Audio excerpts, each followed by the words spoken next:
Baik, rekan-rekan, hari ini kita kembali podcast di Strategic Policy Talk, membahas isu-isu strategis, kebijakan publik, dan hal-hal yang menjadi perhatian masyarakat yang diselenggarakan oleh Center for Strategic Policy Studies Universitas Indonesia di Sekolah Kajian Strategik dan Global. Hari ini di studio mini SKSG sudah hadir seorang narasumber luar biasa ini. Ini sahabat saya, Pak Chandra Jap ya. Pak Chandra Jap ini adalah Sekretaris Jenderal Perhimpunan Indonesia Tionghoa. Nah, Indonesia lahir dari beragam suku, beragam budaya, beragam etnis, dan Pak Chandra aktif di organisasi yang sekarang menjadi sarana untuk komunikasi dan juga menyatukan. Betul sekali. Itu kan, iya. Menyatukan dari beragam unsur dan sama-sama untuk berkontribusi membangun Indonesia menuju Indonesia emas ya. Iya, cocok sekali. Saya Guntur Subagja Mahardika, Ketua CSPS UI, dan kita berharap dari diskusi ini banyak hal yang sebetulnya bisa kita elaborasi, apalagi eranya saat ini kekuatan ekonomi sedang bergeser dari barat ke timur, di mana China menjadi salah satu kekuatan ekonomi dunia yang sangat besar, dan kita Indonesia menjadi salah satu mitra strategis yang selama ini sudah terbangun. Nah, bagaimana nanti ini bisa dimanfaatkan oleh bangsa Indonesia secara optimal, dan bagaimana masyarakat bisa memiliki akses ya untuk adopsi teknologi, akses untuk pencetakan lapangan kerja, akses untuk teknologi, industri, dan lain-lain. Termasuk juga bagaimana kita berusaha mengakses untuk memasarkan produk Indonesia ke China dan lain-lain. Setuju sekali. Itu. Nah, yang awal saya tentu ingin mengelaborasi perhimpunan inti ini apa, gitu kan? Dan apa latar belakangnya ini dibentuk. Mungkin Pak Chandra bisa memaparkan sehingga orang makin memahami. Karena saya lihat gerakannya banyak, inti dan brandnya kuat, gitu kan? Brandnya kuat. Silakan Pak Chandra. Terima kasih Pak Guntur, senang sekali bisa hadir di sini. Tentunya pertama saya ingin menyampaikan salam hormat dari Ketua Umum INTI Pak Teddy Sugianto. Beliau memang menugaskan kami hari ini untuk datang, untuk berdiskusi, berinteraksi. Nah, semoga salam hormat juga buat beliau ya Pak ya. Nanti Pak kami sampaikan dan senang sekali ternyata luar biasa perkembangannya di sini ya. Ini pertama kali saya datang dan juga terpesona lah dengan kehebatannya Pak Guntur dan teman-teman di sini. Iya, Pak Guntur, jadi terima kasih sanjungannya untuk Perhimpunan Inti atau Indonesia Tionghoa. Jadi memang perhimpunan ini berdiri pada 10 April 1999. Berangkat dari dua hal. Yang pertama, peristiwa tragedi Mei 98 dan yang beberapa hari kemudian runtuhnya rezim Orde Baru waktu itu. Para pendiri inti 17 orang ini merasa janganlah setiap kali terjadi konflik kekuasaan, perebutan kekuasaan, selalu etnis Tionghoa yang menjadi korban, selalu menjadi kambing hitam. Mereka akhirnya memutuskan harus berbuat sesuatu. Dalam arti melawan jangan sampai ini terulang lagi. Akhirnya mereka memutuskan datanglah ke beberapa tokoh nasional. Salah satunya kepada Gus Dur waktu itu. Gus Dur bicara, ya kalau orang Tionghoa tidak mau menjadi kambing hitam lagi, tidak mau menjadi korban ya, berbuatlah sesuatu, tunjukkanlah eksistensi kalian, kontribusi yang selama ini dihapuskan oleh Orde Baru, bentuklah organisasi. Organisasi yang menyatukan atau menghilangkan gap antara Tionghoa dan non-Tionghoa. Maka dari itu, dalam anggaran dasar rumah tangga inti, perhimpunan ini terbuka untuk semua WNI. Ini yang orang mungkin sedikit yang tahu. Pengurus dan anggotanya ini hanya untuk Tionghoa. Dan saya rasa saya boleh mengklaim ini satu-satunya organisasi yang berbasiskan Tionghoa, tapi anggotanya terbuka untuk luar semua biasa ini. WNI. Jadi memang konsepnya inklusif, egaliter, dan tentunya berdampak untuk masyarakat luas, khususnya masyarakat kecil. Nah, waktu mendirikan ini sempat terjadi masalah juga. Jadi ketika ingin didaftarkan ke Kementerian Kehakiman saat itu, nama Perhimpunan Indonesia Tionghoa ini ditolak. Ditolak ya? Ditolak. Tidak boleh Indonesia Tionghoa katanya. Harus ada kata keturunan di situ. Perhimpunan Indonesia Keturunan Tionghoa. Awalnya itu. Akhirnya menghadap lagi lah ke Gus Dur. Kali ini sudah jadi presiden. Dan beliau bilang, apa-apaan itu ada keturunan, hapus. Justru kita bikin organisasi ini untuk mendekatkan Tionghoa dan non-Tionghoa. Dan keturunannya udah banyak generasi. Iya kan? Hapus kata keturunan itu. tulis tetap Perhimpunan Indonesia Tionghoa dan Iya. taruh nama saya sebagai Iya. anggota pertama Perhimpunan Inti. Saya juga orang Tionghoa, marganya Tan. Jadi itulah awal mulanya. Akhirnya Iya. memberikan semangat, membangkitkan gelora di para pendiri kita. Maka sejak saat itu mereka menegaskan kalau kita sudah mendapatkan hak yang sama sebagai warga negara Indonesia, maka kita punya kewajiban yang sama juga untuk betul. memajukan mensejahterakan Iya. masyarakat. Nah, awal mulai di situ memang awalnya bertujuan untuk menghilangkan gap antara Tionghoa dan non-Tionghoa, memperjuangkan kesetaraan nasib orang Tionghoa di Indonesia. Tapi pada perkembangannya cepat sekali sampai akhirnya ya tadi dicabutnya yang oleh Gus Dur mencabut tentang pelarangan adat istiadat Tionghoa di muka umum, dicabut oleh Gus Dur. Iya, jadi boleh lagi sekarang lagi kan. semua Ya, barongsai boleh main dan lagi. itu menjadi kekayaan nasional Ya, ini. Ya. dan itu menjadi langkah maju untuk perbaikan nasib orang Tionghoa di Indonesia. Terus berkembang di zaman Ibu Megawati, Imlek boleh dirayakan secara fakultatif, yang artinya bagi yang merayakan silakan meliburkan diri. Sampai terakhir tentunya kita ingat Pak SBY membuat satu impres mengembalikan istilah Cina menjadi Tionghoa untuk orang-orang etnis Tionghoa di Indonesia, etnis Cina di Indonesia, dan Tiongkok untuk negara Cina. Jadi untuk membedakan. Iya, betul. Jadi ada dua hal yang harus dipahami. Tiongkok adalah negaranya dari sana. Iya kan, itu negara orang lain. Ada Tionghoa adalah salah satu etnis yang Indonesia. Dan kalaupun kami Tionghoa datang ke sana tetap harus pakai visa, pakai paspor gitu. Ini warga Indonesia asli gitu kan. Iya. Jadi hal yang menarik itu ya kesadaran bahwa ketika sudah mendapatkan hak yang sama, mempunyai kewajiban yang sama juga untuk ikut memajukan bangsa. Nah, memang dalam perjalanannya kita banyak sekali melakukan kegiatan-kegiatan yang. Nah, itu apa saja tuh? Apa kontribusi yang saat ini dilakukan untuk turut memajukan bangsa tadi? Ya, yang pertama kita mulai dengan pendidikan. Memang waktu itu beberapa pendiri beranggapan ya salah satu yang membuat negara kita gampang terpecah belah, bangsa kita gampang diprovokasi kurangnya pendidikan yang cukup. Jadi memang akhirnya kita membuat program beasiswa pelangi. Jadi program beasiswa untuk anak-anak SMA yang tidak mampu.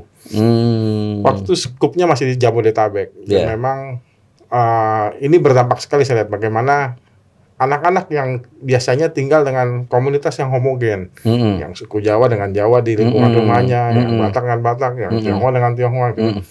Sekarang berbaur kan? Kita bikin satu program beasiswa yang tidak membedakan. Yang penting mereka mau sekolah, yang penting mereka tidak mampu, yang penting mereka berkeinginan kuat untuk maju. Diseleksi oleh psikolog Pak waktu itu.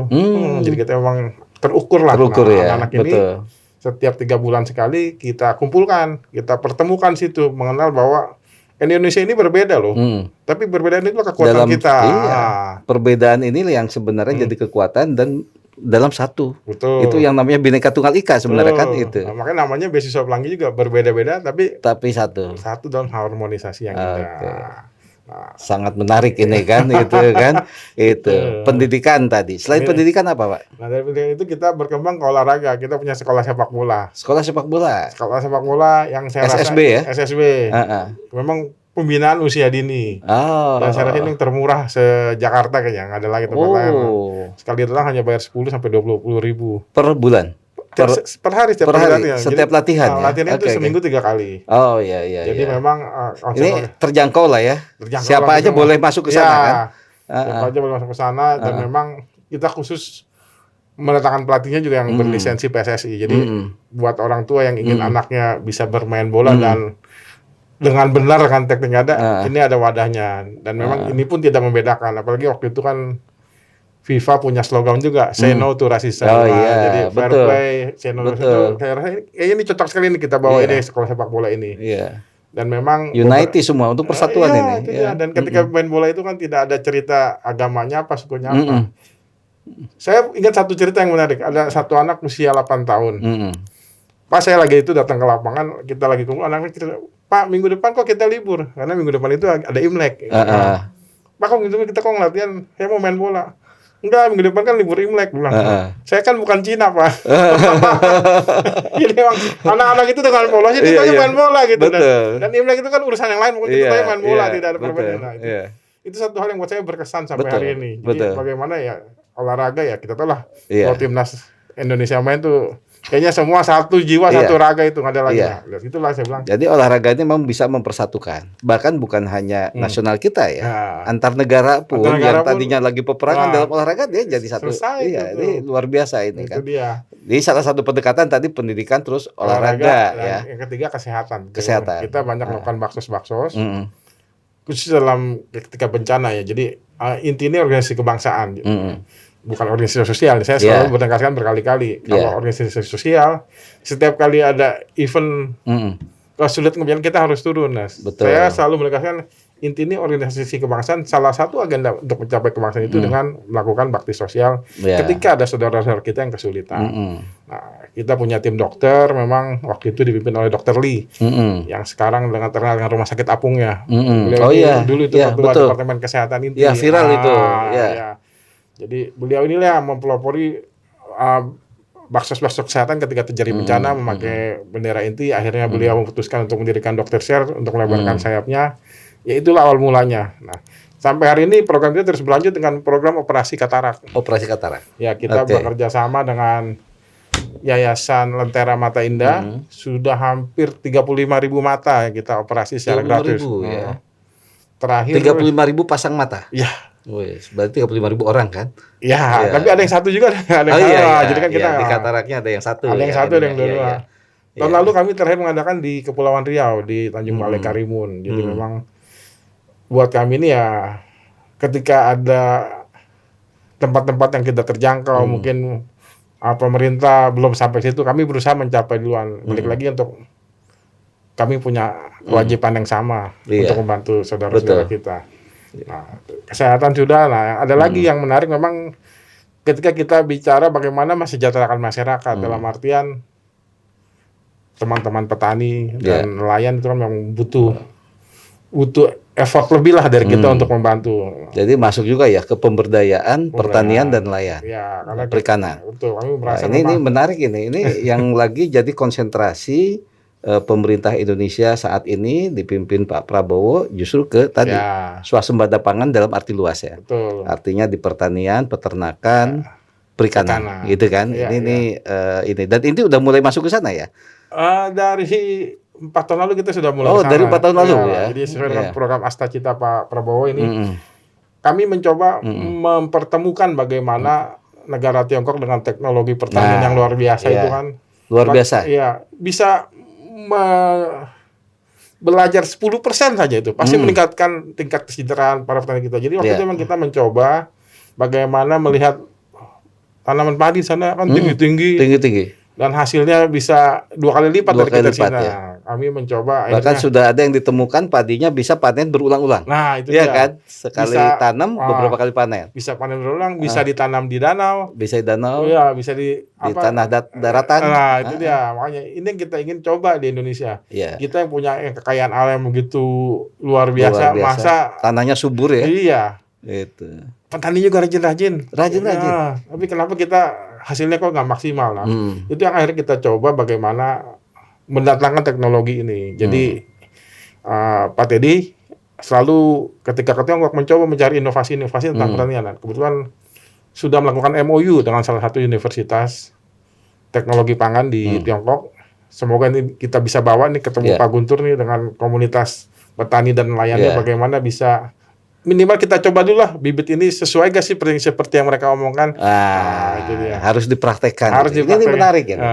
Di tengah kita memang sedang meningkatkan swasembada pangan, tentu perlu teknologi yang masuk dan perlu inovasi-inovasi, baik itu bioteknologi maupun inovasi dalam budidaya. Betul. Dan kita mengakui China ini adalah salah satu negara yang sukses dalam pengembangan pertaniannya. Bahkan yang belakangan ini viral, itu kan gurun-gurun aja sekarang ditanami. Ya kan, ditanami dan jadi hijau. Bisa jadi hijau. Ini kan lagi. sangat luar biasa. Iya. Nah, saya kebetulan juga selain saya memimpin CSPS UI, saya menjadi ketua Perkumpulan Insan Tani dan Nelayan Wah, cocok Indonesia, sekali ini, cocok Intani. sekali. Ya, Intani. Nah, ini Ya. mesti bisa kita kolaborasikan nih Pak Chandra ini kan. harus ini. Jadi Pak Chandra sudah kerjasama dengan salah satu perguruan tinggi di China, di Tiongkok, Sudah MOU. Udah MOU ya, Ah. udah MOU. Nah, implementasinya bisa Ya, kita nanti dengan Intani tindak ya. lanjuti dengan Intani. Iya, iya. Itu. Karena apa? Kita memang membina para petani dan saat ini kita sedang membangun kampung swasembada pangan. Wah, cocok sekali, Itu cocok kan sekali. kampung swasembada pangan dengan menitik beratkan potensi yang ada di lokal. Oke. Oh, ini Nah, cocok juga dengan program Astacita Pak Betul, Prabowo Astacita ini. Pak Prabowo. Ah. Kita implementasikan di lapangan. Iya, iya, iya. Nah, salah satu yang sekarang kita concern adalah kan ini salah satu penelitian baik dari FAO itu kan 60% lahan kita ini sudah kritis, Ya, rusak. Bahkan kalau penelitian dari IPB menyampaikan 70% Ya. lahan kita kritis. Ya. Nah, pendekatan yang kami lakukan adalah bagaimana bercocok tanam, berbudidaya dengan ramah lingkungan. Oh, keren sekali, keren Bagaimana sekali. dengan juga low carbon, Ya, ya kan? ya, Nah, ya, kita ya. bagaimana pertanian ini bisa juga menyerap karbon dan juga tidak menambah pemanasan global, Ya, gitu. ya, Jadi ya. banyak hal yang sedang kita lakukan. Salah satunya ya. dengan pendekatan pertanian organik. Iya, iya. Nah, kira-kira sektor ini kan nih sektor program prioritas Presiden Prabowo Ya. dengan Astacita dan menjadi concern semua orang. Betul. Apa yang bisa kita lakukan, Inti lakukan bersama kami juga program swasembada pangan itu kita jadikan satu Prioritas lah. prioritas Ya. yang bisa menjanjikan masa depan para petani dan menarik bagi generasi muda. Ya, ini menarik Yang nih. sekarang ini Ya, kan ya, generasi ya. muda banyak yang sudah mulai meninggalkan Meninggalkan, sektor ya. pertanian. Nah, Ini coba Pak Chandra. Saya bicara ini sejak 5 tahun lalu. Jadi memang sedih ya ketika kembali ke zaman-zaman dulu bagaimana yang bisa mengirimkan anak kuliah ke kota, ke Jakarta itu para petani sebenarnya. Betul. Ya. Jadi petani itu merangkap semua, dia pasti punya sawah, Iya. punya peternakan. Iya. Kalau membangun peternakan ayam pasti di bawahnya ada empang Ada untuk ikan. empang. Itu integrated farming Ya. dan dari dulu itu sudah dilakukan Sudah masyarakat dilakukan, Indonesia. makanya kita nih sebenarnya bukan negara kepulauan, saya bilang kita negara pertanian yang berhasil Iya, dengan iya. memadukan kearifan lokal, bagaimana tidak bergantung pada pupuk-pupuk yang dari impor segala macam. Iya, Itu sudah berhasil. Tapi betul. memang terjadi pergeseran dan sebagai ekses industrialisasi ya. ya, nah itu Ah.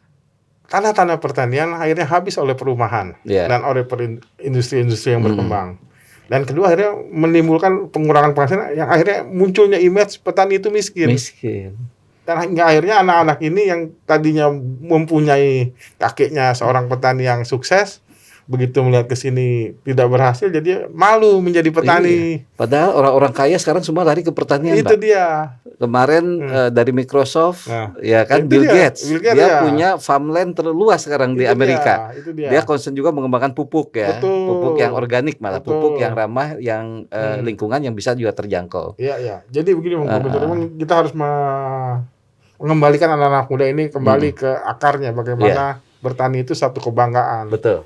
Jangan, mohon maaf ya, ketika lulus SMA lebih tertarik menjadi Buruh pabrik misalnya, buruh ya. pabrik atau karyawan minimart. Bukan hal yang salah, tetapi kalau pertanian bisa dikembangkan ada sesuatu yang Bisa banyak menjadi penghasilan lagi impact-nya. buat Betul. mereka. Ya memang konsepnya kita ketika kita bertemu dengan pengusaha-pengusaha dari Tiongkok ini, ketika mereka menawarkan teknologi, kami selalu berkata, percuma kamu punya teknologi yang begitu maju, ketika dibawa ke Indonesia, SDM kami tidak dilatih, nggak bisa diaplikasikan. Iya, Jadi waktu Jadi ada kuncinya transfer know-how. teknologi. Iya kan, transfer teknologi, transfer know-how ya. Jadi ini betul. berilah anak-anak kami beasiswa Nah, untuk kuliah ke sana, dan memang sudah ada ya beasiswa? sudah ada. Nah, ini juga tentu berkat Pak Teddy juga. Jadi sejak 2018 kami diberi kepercayaan oleh Kedubes Tiongkok di Indonesia Oke. menyalurkan beasiswa CGS, Chinese Government Scholarship, untuk Oke. S1, S2, S3, full scholarship. Full scholarship. Jurusannya silakan dipilih, mau Mulai di kota dari mana. S1, S2, S2, S3 ya. Semua Kampusnya ditanggung. bebas? Kampus bebas, jurusan bebas. Program studinya bebas Bebas. ya. Apa yang mau dipelajari? Ya, silakan pokoknya. Wah, Dan lebih ini- hebat, dapat uang Ini saku. peluang besar ini. Dapat pendidikan gratis, beasiswa, dapat ilmu, dapat uang saku Uang lagi ya. saku. Itu. S1 5 juta. S2 sekitar 7 juta, S3 Per? 9 juta per bulan. Per bulan. Ah. Waduh, ini 5 juta UMR Jakarta Itu dia, ini. makanya. Itu kan? Jadi ada cerita salah satu anak kami di Lombok, orang tuanya telepon, dia bilang. Telepon dengan nangis, saya pikir ada apa? Bapak, saya mau terima kasih sekali. Tetangga saya anaknya bekerja di luar negeri, kirim uang tidak seberapa. Anak saya kuliah di Tiongkok, masih bisa kirim uang 2 Masih juta, bisa Bro. kirim uang. 2 juta sebulan. Wah, Wah, luar biasa. Itu sisa dari living cost dia iya, ya. dia berhemat karena Dia sekarang bisa kan berhemat. biayanya hidup murah sekali. Biaya makanan lebih murah, porsinya lebih banyak. Mereka pun bilang beli makan 1 kali bisa dimakan 3 kali. Nah, Iya, iya. Jadi efisiensinya banyak ya. Jadi anggaran 3 kali makan, pengeluarannya sekali. Makanya 2/3-nya bisa dikirim ke orang tuanya ya. Makanya. Wah, ini luar biasa. Ini sekolah itu di sana yaitu pertama dapat beasiswa untuk biaya pendidikannya. Kedua untuk biaya hidup di sana Dapat difasilitasi, dapat uang saku juga. Kalau bisa dihemat mah bisa disimpan. Betul. Sekarang udah berapa tahun berjalan beasiswa ini? Dari 2015 sampai sekarang ya 7 tahun. Udah 7 tahun ya. Dan 7 tahun. Sudah berapa banyak? 300 anak. S1, S2, S3 ya. Dan ini apa? Belum lulus pun sudah ditawari kerja mereka. Jadi kalau misalnya udah lulus dia ingin cari pengalaman kerja dulu di China, bisa dengan mudah. Ya, bisa melanjutkan lagi juga nanti difasilitasi bisa melanjutkan lagi, di sana. Nanti kalau ingin membangun Indonesia balik ke Indonesia. Yuk sama-sama membangun Indonesia. Surat komitmen dengan kami. Begitu lulus harus pulang kembali ke Indonesia membangun daerahnya masing-masing. Daerah masing-masing. Ya walaupun bisa menimba dulu ilmunya di sana, belajar di perusahaan-perusahaannya juga mempraktekannya. Baru setelah ada keahlian bisa balik ke kita. Ya, itu dia. Itu. Wah, ini luar biasa ini. Itu. Apa sih syaratnya program ini? Tidak ada. Memang tapi sekarang memang siapa aja boleh mendaftar lah ya. Boleh mendaftar. Suku apapun agama pun silakan. Memang sekarang ada tambahan mereka harus punya kemampuan dasar bahasa Mandarin. Bahasa Mandarin. Itu difasilitasi oleh INTI di sini ya. Ada kursusnya. Ada kursusnya. Oke, jadi dasarnya ikut kursus dulu bahasa Mandarin. Ya, jadi ya kan, setelah punya basic language ini, kemudian bisa ikut untuk kuliah di sana. Minimal ada basic sedikit. Nanti di sana pun yang benar-benar ada kuliah 1 tahun dulu, belajar bahasa. Iya. Wah, ini menarik ini. Jadi ini mungkin belum banyak yang mendengar ya. INTI punya program yang memberi kesempatan ke generasi muda Indonesia untuk belajar beragam ilmu di sana. China ini sekarang jadi pusat ekonomi. China menjadi pusat teknologi, menjadi juga pusat inovasi pertanian. Betul. Karena saat ini China ini menjadi produsen pangan terbesar di dunia. Jadi kalau data FAO itu beras itu diproduksi terbesar dari Cina, India dan Indonesia. Betul. Indonesia ketiga, gitu kan. Nah, dengan potensi-potensi ini, anak-anak generasi muda ini sebenarnya punya peluang yang sangat besar sekali untuk menimba ilmu di sana. Betul. Nah, sementara masyarakat yang ada di sini tadi udah ada kerjasama INTI dengan perguruan tinggi di sana, dengan pemerintahan Tiongkok di sana, ini juga bisa diaplikasikan di masyarakat. Betul. Salah satunya untuk petani dan nelayan tadi ya. Betul. Itu sangat menarik itu. Sangat menarik. Itu. Dan memang perkembangannya hari ini juga luar biasa Pak Guntur. Jadi kalau dulu istilah cari yang white collar istilahnya, sekarang mereka sudah di tahapan mencari blue collar. Jadi semakin banyak investor dari Tiongkok datang ke Indonesia. Butuh sumber daya manusia yang banyak. Nah, kita lagi mencoba satu program balai pelatihan belajar bahasa Mandarin disertai kemampuan. Jadi ada 3 hal yang mereka cari sekarang. Jadi ada skill praktisnya. Mereka tetap butuh supir, butuh tukang masak, butuh pembantu rumah tangga, ART. Nah, 3 itu ya. Kalau sekedar supir tidak bisa berbahasa Mandarin, yang gajinya biasa-biasa lah, mungkin sekitar 3 sampai 5 juta lah ya. Kalau bisa kemampuan berbahasa Mandarin, minimal bahasa sehari bisa ngomong dengan bosnya, itu jadi 10 juta. Mereka berani bayar 8 sampai 10 juta dulu. Begitu juga tukang masak, begitu juga ART tadi. Jadi memang kedatangan para pengusaha Tiongkok ini juga membawa dampak yang ini. Ini baru untuk memenuhi kebutuhan personalnya. Artinya keluarga. Ya kan, ada orang masak, ada ART, ada juga driver. Betul. Sementara kebutuhan industri juga sangat besar kan? Iya. Jadi kalau selama ini banyak isu di luar kalau investasi dari Tiongkok datang ke Indonesia, semua tenaga kerjanya dari Tiongkok, ini nggak betul juga ya, gitu kan? Sebenarnya Tiongkok inginnya tenaga kerja Indonesia yang bisa berkembang. Betul. Nah, ini inti apa nih perannya, bagaimana menyiapkan SDM lokal kita menjadi tenaga-tenaga yang mahir ya, untuk memenuhi kebutuhan selain tadi keluarga, industri. Ya kan? Kami mencoba di setiap cabang. Jadi kita punya di pengurus daerah itu ada di 16 provinsi dan pengurus kota kabupaten itu sekitar 79 sampai 82 saya lupa tepatnya. Nah, ini memang kami himbau kepada mereka, cobalah buka lembaga kursus bahasa Mandarin. Satu, untuk mempersiapkan kalau ada anak-anak yang ingin kuliah ke Tiongkok, mereka bisa belajar dulu di sana. Ya. Nanti ketika ingin tes TOEFL atau HSK tadi, kami bisa fasilitasi. Nah, yang kedua itu memang coba dicari anak-anak yang memang istilahnya udah pengen cepat kerja lah gitu. Kami bisa salurkan, nanti bantu di sini karena kebutuhannya hari ini cukup tinggi ya. Dan itu cukup lulusan SLA ya, SMA sederajat. SMA sederajat cukup. Yang penting mereka punya kemampuan berbahasa Mandarin, itu sudah satu nilai tambah. Nah, belajar bahasa Mandarinnya berapa lama itu? Sekarang banyak sih metode-metode yang bisa belajar cepat. Ya. Memang yang kita bahasa Mandarin kan paling susah ada danda-dandanya, ada 4 Nah, itu yang memang perlu ada levelingnya perlu sedikit. Yang basic dulu lah. Yang basic dulu, saya terakhir ketemu ada yang dalam 6 bulan bisa. 6 bulan ya. Itu intens dia. Intens. Seminggu 7 kali Dan memang ini kan istilah ketekunan kita yang menentukan bagaimana melatih pelafalan.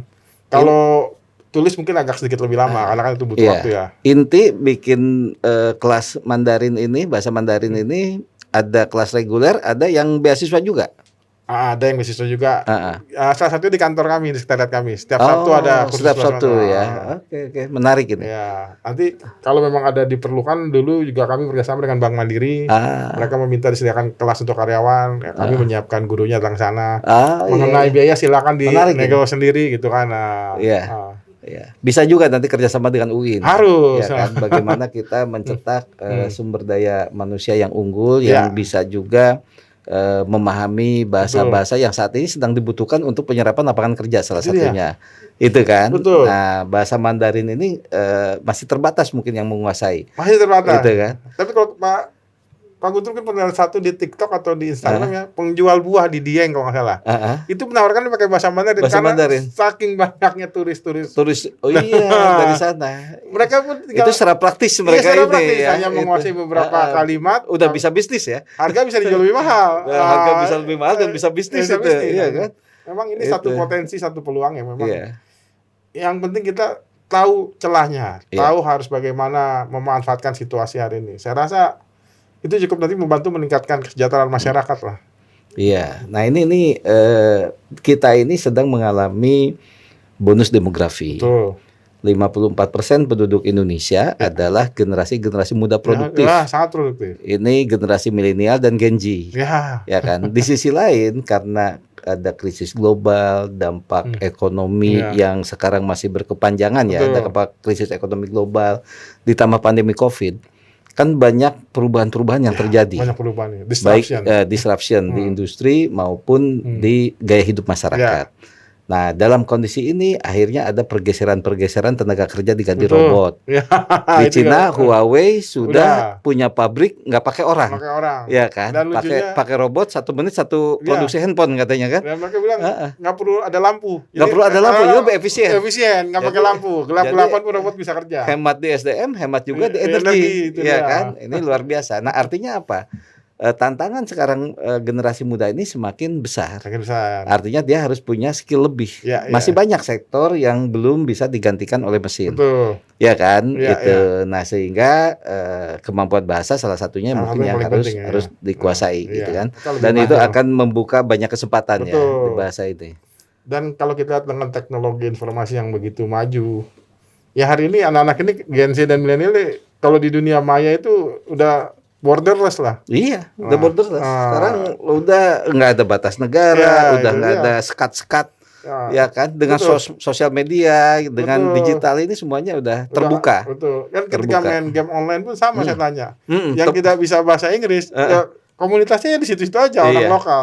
Tapi yang bisa sedikit bahasa Inggris, bisa ngomong dengan orang Jerman, dengan orang dari mana-mana, mereka bisa connect gitu. Relationship-nya jadi lebih luas.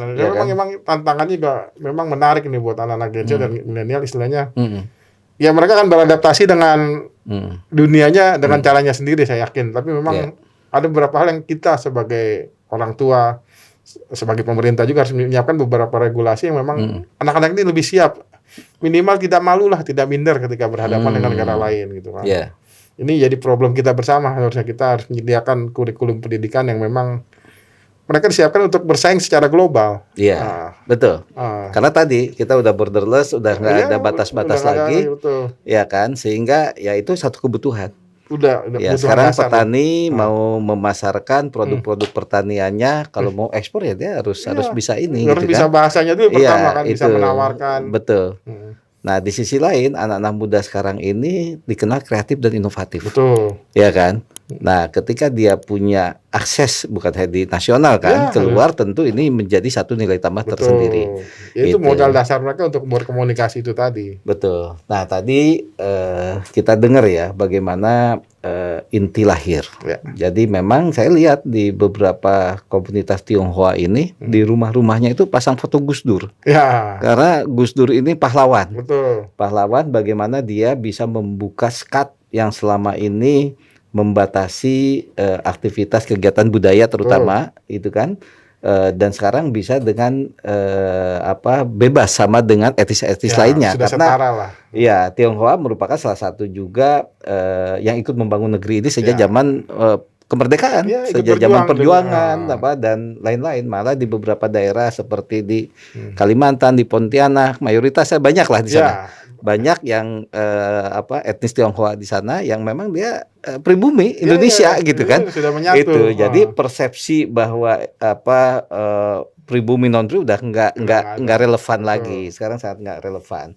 Nah, tapi sekarang yang muncul di publik soal isu kesenjangan. Ya, ya. Nah, mungkin ini Pak Chandra mesti menggambarkan apa sih yang membuat kebetulan saja sekarang penguasaan ekonomi ini etnis Ya, ya, Tionghoa ya. kan sangat kuat gitu ya. Betul. Apa sih supaya ada keseimbangan distribusi di ekonomi ini? Kedua, apa sih sebenarnya yang membuat mereka lebih Ya, ya. produktif misalnya atau lebih jago untuk mengumpulkan Ya, ya. kapital lah, gitu kan? Ya, ya. Coba ini Pak Chandra bisa Ya, menggambarkan. ya. Saya mau bicara begini dari kehidupan saya lah. Tadi ini mengenai mental ya, mental. Jadi kalau orang Tionghoa kan kebanyakan pedagang. Pedagang, ya. Pedagang ini kami sebagai anak-anak para pedagang nggak bisa ketika mau minta sesuatu. Padahal nenek moyang Indonesia tuh saudagar juga. Nah itu dia. Jadi gini kan, memang dianggap pedagang dan perantau gitu kan. Ya. Jadi kalau pergi kemana pun one way ticket. Jadi sama kita kalau dari kecil itu ketika mau beli buku saja contohnya, nggak bisa hari ini minta besok dibeliin. Tunggu ada uang lebih dari hasil jualan. Jadi mental kami tuh dari Sudah kecil terlatih dari kecil ya. Kalau mau sesuatu nggak bisa hari ini juga harus berusaha dulu. Berusaha dulu. Karena ikut membantu orang tua dagang. Membantu dulu baru dapat buat beli buku ya. Itu dia. Karena memang serba terbatas kan. Makanya ada silam telur dadar, satu loyang dibagi 8. Itu memang dari keluarga-keluarga Tionghoa yang memang hidupnya dibilang berkecukupan juga pas-pasan. Nah, bagaimana jadi istilah efisiensi itu dari orang Tionghoa itu dari lahir udah efisiensi. Dari lahir udah efisiensi. Itu. Apalagi zaman dulu mau jadi pegawai negeri nggak boleh nggak ya? boleh, itu dia. Nah, ketika kita terdesak atau di situasi yang terpepet, pasti otak akan berusaha lebih keras mencari bagaimana cara untuk survive. Nah, memang ini akhirnya melatih mental supaya lebih tough lah, lebih bagaimana kalau mau sesuatu jangan terlalu manja. Nah, sama juga ketika orang Tionghoa ingin berdagang, pasti dia mencari bagaimana harga yang lebih murah. Bagaimana harga yang lebih kompetitif, mencari pemasok-masok lain. Nah, biasanya ini ditemukan dengan sesama pedagang Tionghoa. Sama-sama kita bantulah. Dengan modal kepercayaan, diberi barang, iya kan? Nah, dijual tanpa harus punya modal uang kan? Karena rasa trust itu kalau sama-sama orang Tionghoa pasti lebih pintar lah menjaga uangnya gitu kan. Ini kan modal kepercayaan. Nah, memang ketika kita sudah dilatih seperti itu akan terbawa saya rasa sampai hari ini. Nah, ada satu kisah patriotik yang saya rasa ini kan belum lama ada Ari Bacang loh, Ari Pecun. Nah, Bacang tuh sejak kecil makanan saya tuh. Tapi ada satu filosofi yang orang mungkin belum tahu. Bacang ini tentang memperingati kepahlawanan seorang Cuyuan. Jadi ini seorang menteri yang bersih, tidak korup, kesayangan kaisar. Tapi karena dia bersih dan kesayangan itu, jadi menimbulkan iri menteri-menteri lain yang korup. Iya kan? Menteri ini juga kesayangan rakyat karena dia tahu orang yang baik. Nah, satu ketika entah kenapa Kaisar percaya dengan hasutan para menteri-menteri lain sampai si Cuyuan ini diusir dari istana. Nah, dia kecewa, dia merasa kok bisa sampai begini, sampai diusir. Dia naiklah ke atas perahu, dia membacakan puisi bagaimana seharusnya pemimpin itu menjalankan negara seperti apa. Selesai membacakan puisi, orang-orang sudah ramai melihat dia dari pinggir sungai, dia bunuh diri, loncat ke sungai. Nah, dulu kan kepercayaan di sungai itu ada naga, ada ikan, ada macam-macam. Nah, masyarakat ini ingin membumikan jenazahnya supaya utuh, supaya tidak dimakan kan. Mereka ambil nasi dicampur daging, disebar, dilempar ke sungai. itu. Jadi yang dimakan oleh naga dan itu ya bacang itu, jangan jenazahnya. Jadi nasi campur daging dibungkusnya sama, bentuk sama, segitiga gitu kan? Dilempar ke sungai supaya jangan dimakan. Pakai daun bambu kan aslinya kan? Supaya nanti begitu jenazah yang ngapung bisa dikebumikan kan. Nah, ini peristiwa yang selalu diperingati setiap tahun, diceritakan ke anak cucu bahwa ini ada seorang yang sangat jujur. Nah, makanya saya bilang dari tradisi Tionghoa aja kita diajar untuk jujur lah. Jujur itu yang di depan ya. Ya, makanya yang saya makanya orang-orang Tionghoa dalam berusaha itu megangnya memang kejujuran dan kepercayaan itu sih memang. Nah, kalau ketika hari ini kita melihat banyak yang mendominasi, banyak ini ya memang ada banyak faktor sih ya. Memang keuletan tadi memang nomor satu. Dan kedekatan juga, kepintaran melobi salah seorang Tionghoa ini. Ya, lobinya juga lobinya itu ya. Ya memang ini satu tradisi yang memang selalu dijaga bagaimana. Ya ini juga bisa bermata dua lah. Yang bisa mengembangkan dengan baik jadinya baik, yang salah dipakai segala kan nggak bisa jadinya salah juga ya. Kita tidak bisa pukul itu. Cuman saya rasa memang nilai utama bagaimana orang Tionghoa itu satu, jujur, menjaga rasa kepercayaan. Nah, kami pernah 2011 dan 2013 itu bikin festival gerobak kuliner. Jadi kita bisa melihat bagaimana ketika orang Tionghoa jualan mie, jualan bakso, jualan gado-gado, pasti harganya lebih mahal dibanding orang-orang non Tionghoa. Kenapa itu? Ya itu kan, harganya lebih mahal tapi tetap diminati. Nah, kami melihat fenomena itu. Waktu itu ada namanya Pak Benistiono, salah seorang pendiri INTI, ketua INTI DKI Jakarta, dia bilang, kayaknya kita perlu bikin satu transfer knowledge.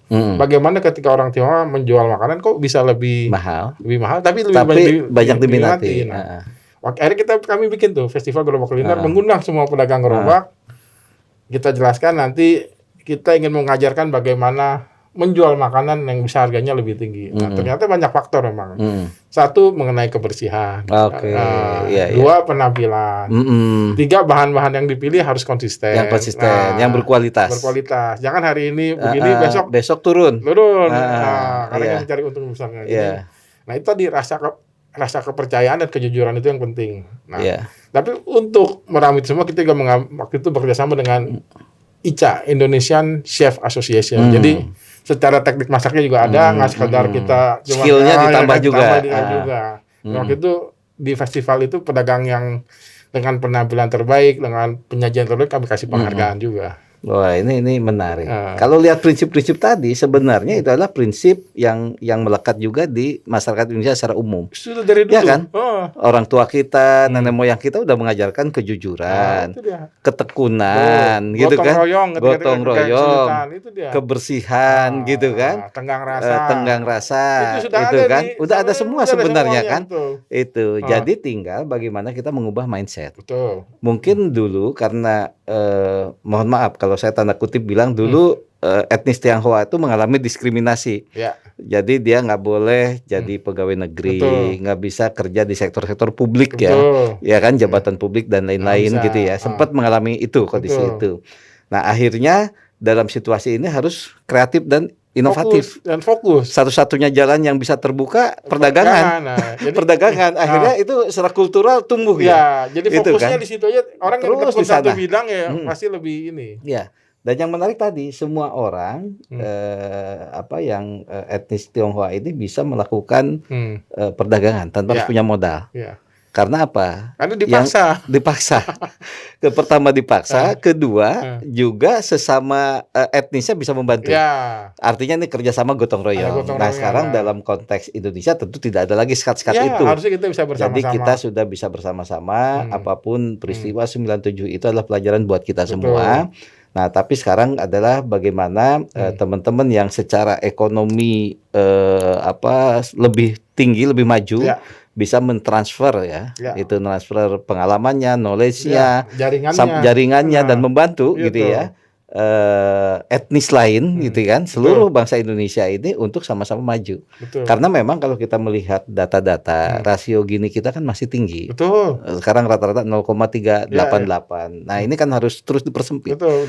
Nah, yang menarik program-program pemerintah saat ini Pak Prabowo, ini kan semua programnya membumi. Iya, ini di bawah semua. Di bawah semua. Ekonomi kerakyatan.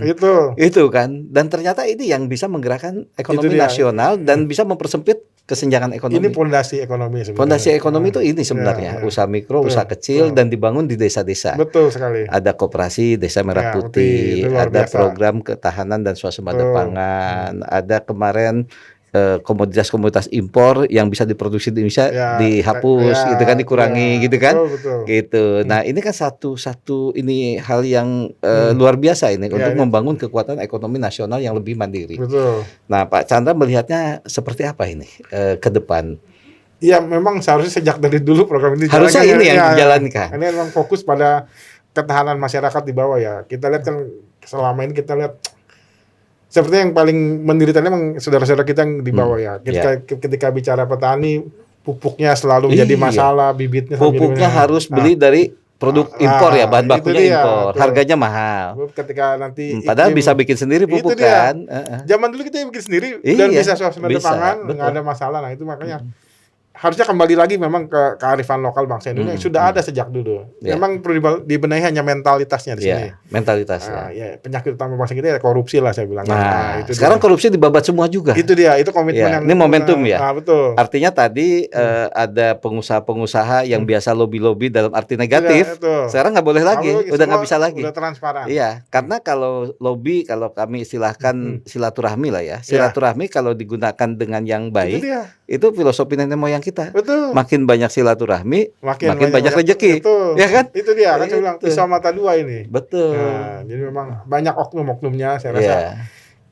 Program seperti ini harus dijalankan sejak dulu dan saya yakin dengan komitmen Pak Prabowo, inti sudah menyatakan komitmen untuk mendukung setiap program yang ikut memajukan dan mensejahterakan masyarakat. Dan memang ada pengembangan SDM yang kita harus tahu satu. Jadi memang balik lagi SDM-nya harus kita tingkatkan dengan transfer teknologi dan memang yang harus disasar ini masyarakat di bawah, petani, nelayan. Inilah fondasi utama kita. Dan kekuatan ekonomi nasional kita di situ. Betul. Kita negara agraris, kita negara bahari, ya kan? Betul. Itu. Terus kita punya beragam ternak, gitu kan? Ini yang selama ini khususnya daging kan masih tergantung impor. Itu dia, ini juga. Kita bisa mandiri. Sayang sekali itu dengan pangan kita sebagian masih ada impor juga harus bisa diproduksi mandiri. Sendiri. Betul. Perikanan apalagi kita ini lautannya paling kaya. Jadi ngapain kita harus pakai konsumsi ikan-ikan yang impor juga gitu kan? Makanya. Itu. Dan yang satu lagi pariwisata. Kita ini juga, ya. Punya budaya yang sangat ramah dengan orang luar. Dan sangat banyak. Iya, dan banyak keindahan-keindahan alam yang bisa dijual. Maka ketika saya ditanya, kenapa kita tidak menjual dalam tanda kutip budaya kita, pariwisata kita keluar dibanding kita menambah pembukaan tambang baru. Betul. Kita sudah cukup punya modal di situ. Kalau negara Singapura, Malaysia ya kita tahu memang nggak punya sumber daya. Sumber daya alamnya sedikit sekali. Terbatas. Kita punya itu udah modal utama kita dan kita ini semakin original, semakin mahal semestinya. Jadi destinasi wisata kan? Itu dia. Alamnya nggak di rombak-rombak gitu ya. Itu kita harus menjual. Kalau dunia ingin belajar bertoleransi dalam keberagaman, di sinilah tempatnya. Itu harus kita jual ke dunia. Kita di negara-negara lain kita bahasa aja banyak sekali kita. Bahasa banyak, suku banyak, tapi bisa hidup berdampingan. Tidak ada masalah yang sampai besar sekali. Ini harusnya nilai jual utama kita. Betul. Kalau di masyarakat nggak pernah ada masalah. Tidak ada masalah. Kalau ada ya karena ada elit-elit yang bermain gitu kan, tapi itu pun ya sekarang betul. Konflik politik atau itu. Nah, jadi secara kultural Indonesia ini memang di Bingkai dalam Bhinneka Tunggal Ika ini sangat luar biasa. Dan kita lihat ini adalah satu kekuatan nasional kita. Betul sekali. Dan pemersatunya gampang ini satu. Ketika sama-sama dibangun jiwa nasionalismenya untuk membangun masalah langsung. Selesai. Dan suasana ini sekarang terasa. Betul. Ketika Pak Prabowo ya, ini kalau kita lihat kebijakan-kebijakannya itu sebenarnya kebijakan yang dibangun dulu zaman Bung Karno. Betul. Ya kan? Itu dia. Ya kan? Membangun Bagaimana kita rakyat. bisa berdikari. Betul. Kemudian ekonomi itu dibangun dari desa. Betul. Orang-orang bawah inilah yang bisa Iya, ini. iya. Kemudian distribusi aset juga sama. Sama. Didistribusikan punya kesempatan yang sama. Betul. SDM yang unggul dengan program makan bergizi gratis. Ya, itu dia. sangat luar Itu biasa. luar biasa, betul. Ini bukan hanya memberikan makanan bergizi, tetapi itu juga menjadi satu ekosistem ekonomi di desa. Iya. Ya kan? Iya, ini problem makan bergizi gratis karena masalah stunting. Iya. Sedih loh kita ketika lihat ke pelosok-pelosok tuh anak-anak kita kecil-kecil. Kecil-kecil. Iya. Bahkan anak-anak sekarang yang SMP SMA tuh lebih kecil waktu zaman kita dulu. Dia. Banyak itu. Saya pikir di dia daerah SD itu. loh, ternyata udah SMA kelas 3. Ini problem memang. Dan memang ya kadang memang kurang gizi itu problemnya. Jadi ini satu terobosan yang sangat fundamental. Ya, setidaknya menyadarkan semua orang bahwa generasi penerus kita lo begini masalahnya. Jangan sampai ketika kita memasuki era Indonesia emas, 100 tahun Indonesia merdeka, generasinya nggak siap karena tadi kurang gizi dan lain-lain lah. Itu. Nah sekarang dengan yang disiapkan Pak Prabowo berarti ini adalah satu terobosan mengingatkan semua orang dan sangat mendasar sangat mendasar. Memang harusnya gitu kan. sejak dulu ini dilaksanakan. Harus dilaksanakan, gitu kan. Dan di luar itu juga ini menjadi ekosistem ekonomi desa sebetulnya. Karena dengan ada dapur-dapur MBG ini udah market besar, market driven ini. Betul. Kalau gitu berarti kan rantai pasok, suplai bisa jalan semua. Butuh telur berapa ribu per dapur, ayam berapa dari lokal semua, gitu kan. Nah, akhirnya ekonomi bergerak. Betul. Nah, beban potensi pengangguran yang saat ini tinggi bisa diserap sebenarnya dengan pengembangan ekonomi desa. Nah, ini sangat menarik ini. Ini nggak terasa nih obrolan kita panjang gitu kan, dan bisa 2 hari 2 malam ini. Bisa berlanjut kita diskusi, gitu kan. Nah, ini terakhir nih Pak Jab, coba ini sebagai closing statementnya, apa sih yang harus dilakukan kita ya masyarakat Indonesia ini untuk bersama-sama menghadapi tantangan global yang semakin kuat, semakin krisis global juga di depan mata. Di sisi lain Indonesia ini punya potensi besar, tapi sekarang belum optimal dimanfaatkannya. Apa yang harus dilakukan oleh kita semua? Ya pertama memang kita harus membangun mentalitas kita maju bersama-sama ya. Jadi jangan ada rasa curiga ini. Memang itu kuncinya ya. Betul. Rasa curiga itu dikesampingkan dulu, kita sama-sama berbuat untuk memajukan bangsa. Tapi memang tetap ini harus diimbangi dengan teladan-teladan dari pemimpin kita, dari pejabat-pejabat publik. Dan korupsi harus ada ini. Tolonglah hentikan dengan korupsi itu. Ya. Ada satu peristiwa itu menggoyahkan apa yang sudah kita perjuangkan selama ini dengan teman-teman di bawah. Jadi memang jadi efeknya luar biasa ketika ada satu peristiwa korupsi yang besar. Teman-teman di bawah ini langsung kayaknya kita belum saatnya berubah, saatnya maju. Ini memang teladan kepemimpinan. Dan sekarang di Tiongkok juga sangat ketat terhadap korupsi ya. Iya. Menterinya korupsi langsung tembak sekarang. Itu dia. Maka bilang jika ada 10 pejabat publik siapkan 11. Satu buat saya sebagai pemimpin, saya gagal memimpin. Itu ya. Nah, memang pemberantasan korupsi, penegakan hukum, transparansi, ini sudah mulai terlihat dari Pak Prabowo. Dan memang perlu pengawasan yang lebih ini lagi. Saya yakin Indonesia Emas itu bukan mimpi, tapi pasti bisa kita capai. Pasti bisa diwujudkan. Dengan semangat kita ini mau bangkit, mau maju bersama. Dan memang namanya mau sukses harus berdarah-darah dulu. Iya, ada proses. Ada proses, tidak bisa instan. Nah, itu memang yang terdampak sekarang semua yang biasa korupsi ya, salah satunya. Itu dia. Ya, ini memang kita lihat Kejaksaan Agung lagi gencar ya. Gencar sekali dan kita ikut bangga lah melihat ini. Jadi maksudnya ada keseriusan yang ditunjukkan oleh Presiden Prabowo dalam pemberantasan korupsi. Dan ini menimbulkan harapan-harapan lagi. Tentunya bagi kami pengusaha juga ingin ada sesuatu yang jelas, yang tegak. Dan pengusaha itu senang kalau nggak ada suap-suap kan? Itu dia. Akan lebih efisien kan? Itu kan? Beberapa teman dari investor malah bingung lihat Indonesia kok seperti ini. Di negara lain kami prosesnya cepat, tidak ada ini. Di sini banyak pintu, banyak ini. Nah, tapi saya yakin di tangan banyak pintu, banyak meja. Itu dia. Itu bahasa yang udah paling halus yang orang paling halus. Tapi saya yakin lah, kita harus sama-sama yakin dengan semangat bangkit maju, kita bisa mencapai Indonesia Emas 2045. Sudah banyak program-program yang dipaparkan dengan program Cita Pak Prabowo ini dan diimplementasikan ya. Dan sekarang baru semester, satu semester. Tapi udah terasa banyak sekali yang dirasakan ya. Ya paling gampang kita lihat di Jawa Barat dengan Pak Deddy Mulyadi itu. Sudah sebagai kadernya Pak Prabowo juga itu kan. Mengebrak bagaimana ya pemimpinnya seperti ini, turun Iya. ke lapangan, bekerja, mendengarkan langsung, dan memang memberikan harapan lah untuk kita bahwa Jadi sekarang bukan lagi rakyat yang harus menghadap pemimpin ya. Pemimpinnya harus turun. itu dia. Iya. Dan itu memang ditunjukkan dengan Pak Prabowo. Iya, Bagaimana betul. dia memimpin langsung di lapangan sejak dari zaman jadi tentara lah. Kita Iya. lihat kepemimpinannya luar Betul. biasa. Dan saya rasa ya ini satu momen kita bersama-sama. Kita harus jaga momen ini, jangan sampai lepas. Kita harus sama-sama berjuang. Ya jangan hanya jadi penonton gitu istilahnya kan. Kalau Iya. ingin sukses ya sama-sama berjuang. Jangan sekedar menyemangati saja. Iya. Nah, itu dia. Jadi harus aksi. Aksi. Ya. Jadi omon-omon udah nggak bisa Nggak lagi bisa sekarang. lagi. Wacana nggak bisa Nggak lagi. bisa Jadi lagi. aksi. Aksi harus turun ke lapangan. Sudah dicontohkan oleh Kang Deddy Mulyadi dan Iya. Pak Prabowo. Kita tinggal mengikuti saja. Mengikuti ya. Nah, ini sangat menarik ini. Jadi Pak Chandra Jab ini menyampaikan beberapa hal yang saat ini menjadi concern kita semua. Pertama adalah tadi yang menarik. Bagaimana basic untuk membangun bangsa ini, menggerakkan ekonomi, mensejahterakan. Satu, kejujuran itu yang sangat Jujuran, penting. itu penting. Gitu kan? Kedua adalah Rasa percaya. rasa percaya, Iya, ya, saling percaya. Saling percaya. Ada trust, kemudian juga kerjasama, Kerja, gotong royong. Ini kan prinsip sudah ada semua. prinsip yang sebenarnya dibangun oleh founding father kita, betul. gitu kan? Gotong royong. Sebelum jauh orang mengembangkan sharing ekonomi, Betul, gotong royong betul, itu ya. adalah Ya, lebih dari sekedar sharing Betul. ekonomi.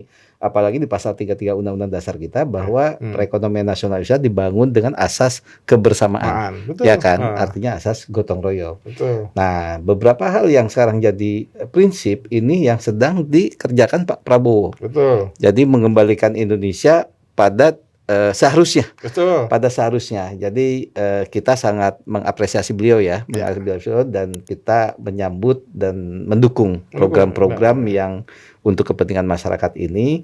Dan dengan begini kita yakin bahwa Indonesia Emas akan terwujud di 2045 dan Indonesia akan menjadi negara maju, negara yang unggul dan masuk 4 besar atau 5 besar yang ada di dunia. Masyarakat sejahtera. Iya, masyarakatnya sejahtera. Iya. Nah, yang jangan dilupakan adalah kesejahteraan masyarakat. Itu dia. Jadi pembangunan nasional saat ini bukan hanya sekedar mengejar pertumbuhan ekonomi, Iya. tetapi meningkatkan kesejahteraan Nah. masyarakat. Dan di situ disparitas atau kesenjangan ekonomi, kesenjangan sosial itu harus terus diinikan. Yang satu lagi Mas kita suruh program rumah murah itu luar biasa loh. Rumah murah sangat menarik, karena Marwar Sirait itu dengan itu. Iya. Kalau kita lihat gencar sekali. Betul. Dan memang ini problem dasar saya rasa untuk Gen Z, milenial maupun yang saya rasa di atas mereka pun masih banyak yang sulit memiliki rumah. Dan Ya, itu kan? Padahal itu kalau basic needs sandang, pangan, papan. Itu dia. Iya kan? 3 ini harus bisa diatasi. Itu dia. Dan ini sedang dikerjakan Pak Prabowo semua ya. Ya, negara hadir. Ada 3 juta rumah loh yang disiapkan. Itu dia. Ini kan untuk mengatasi backlog kebutuhan rumah dengan kita ininya. harus apresiasi lah. Tinggal bagaimana membuat rumah yang terjangkau. Betul. Sekarang gajinya UMR belum bisa beli rumah. Iya, Ini iya. perlu ada strategi Kerjasama. khusus, Makanya kerjasama gitu kan. Kita tidak boleh hanya menyemangati tapi ikut Berkarya. Itu dia. Dan teman-teman itu sama ya, artinya di beragam profesi Ya. semua turut berpartisipasi lah Betul. bagaimana Satu dengan program rumah sama-sama, murah ini termasuk kami program rumah sama murah. Pak Menteri Pak Marwar Sirait ada beberapa yang bekerja sama dengan itu pengusaha-pengusaha dari Tionghoa Oh ya, yang ingin apalagi mendukung. betul. Salah satunya dengan rumah-rumah yang Itu dia. Ini panel kan- siap bangun lebih murah kan? Ini kan memang kebutuhan dasar gitu. Kebutuhan dasar. Ya. Nah ini menarik. Satu tambahan tadi adalah rumah murah. Jadi sekarang ini konsentrasi Pak Prabowo itu adalah mengatasi permasalahan sandang, pangan, papan. Dan ini sangat basic. Kalau ini bisa terpenuhi, itu luar biasa, Indonesia untuk bergerak lebih maju, lebih ya. enak lagi. Artinya kita sekitar 20 tahun ke depan, 2045 akan menjadi negara yang salah satu superpower lah kalau kita bicara 5 negara besar misalnya kan. Semua syarat sudah terpenuhi. Semua udah terpenuhi SDM, dan kelebihannya apa? Kita punya sumber daya alam, Itu dia. punya sumber daya manusia. Di punya- beberapa negara sumber daya manusia nggak ada Nggak juga ada, kan, betul, gitu kan? itu dia. Gitu kan. Kemudian sumber daya mineral, Ya. kita air juga banyak, Ya, energi ya. juga bisa, Sumber semua daya kita punya. pariwisatanya juga Jadi luar nggak ada biasa. alasan Indonesia nggak maju Itu sebenarnya dia. kan. Ya. Gitu. Yuk, mari kita bangun sama-sama Indonesia. Kita saatnya tidak lagi mempersoalkan atau tentang kecemburuan gitu, tapi kita sama-sama bagaimana kita membangun agar kesenjangan ekonomi semakin tipis dan pemerataan terjadi di mana-mana. Terima kasih sudah bergabung di podcastnya Strategic Policy Talk yang diselenggarakan CSPS SKSG UI, dan Pak Chandra, terima kasih Terima banyak kasih, sama-sama. atas Sukses kehadirannya selalu, ya. di kampus UI siang hari ini, dan banyak inspirasi yang kita dapatkan dari Pak Chandra, dan Sama-sama. semoga ini bisa juga menginspirasi masyarakat Indonesia Ya. untuk sama-sama maju ke depan. Betul. Ya, Indonesia kita adalah Indonesia yang dimiliki dan dibangun bersama. Ya. Terima kasih. Terima kasih.